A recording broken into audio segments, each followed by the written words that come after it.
دوستو ادھر نواز شریف صاحب کی حالت بدستور تشویشناک ہے اور انہیں اب گردوں کا مرض بھی لاحق ہو گیا ہے۔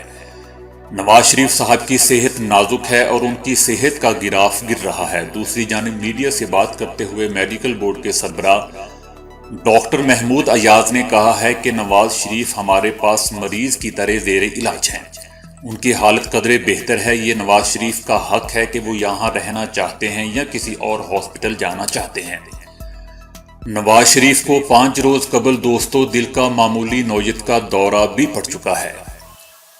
ادھر سوات کے رہائشی محسن کمال نے اپنے اعضاء نواز شریف کو عطیہ کرنے کا اعلان کر دیا ہے۔ حلف نامہ نواز شریف کی والدہ بیگم شمیم اختر کو پیش کر دیا گیا ہے۔ محسن کمال نے بتایا کہ نواز شریف سے اپنے والد کی طرح پیار کرتا ہوں۔ جب سے نواز شریف علیل ہیں میں لاہور میں ہی قیام پذیر ہوں اور ان کی صحت یابی کے لیے دعا گو ہوں۔ میں نے اپنے والدین اور بیوی سے اعضاء عطیہ کرنے کے لیے باضابطہ طور پر اجازت لی ہے اور حلف نامے پر ان کے انگوٹھوں کے نشانات اور دستخط بھی لیے ہیں۔ اگر نواز شریف کو بیماری میں کسی بھی اعضاء کی ضرورت ہوئی تو میں عطیہ کر دوں گا۔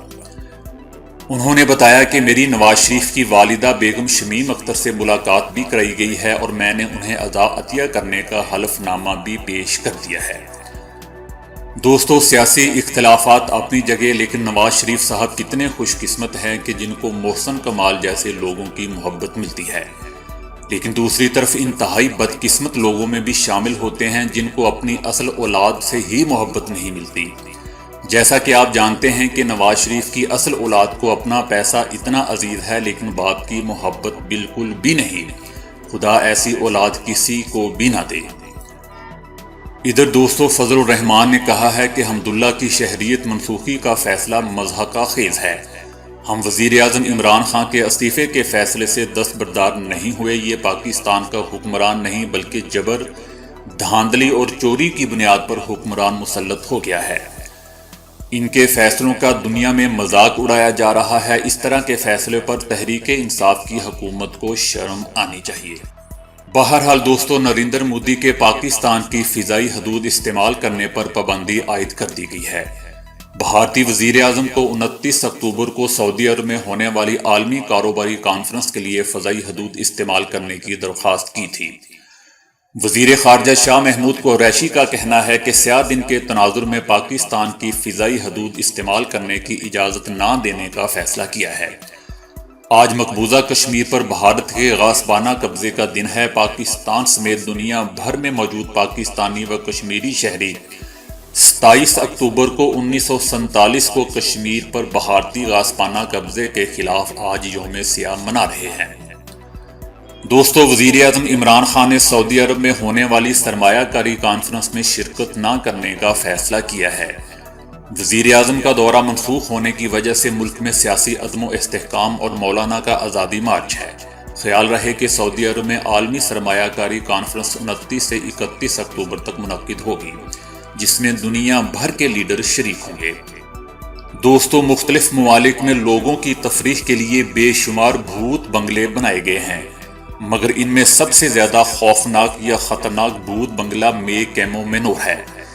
اس بھوت بنگلے کا مالک کا کہنا ہے کہ جو بھی شخص بہادری کے ساتھ اس بھوت بنگلے کا دورہ مکمل کرے گا، جس کا دورانیہ 10 گھنٹے ہے، اسے $20,000 انعامی رقم سے نوازا جائے گا۔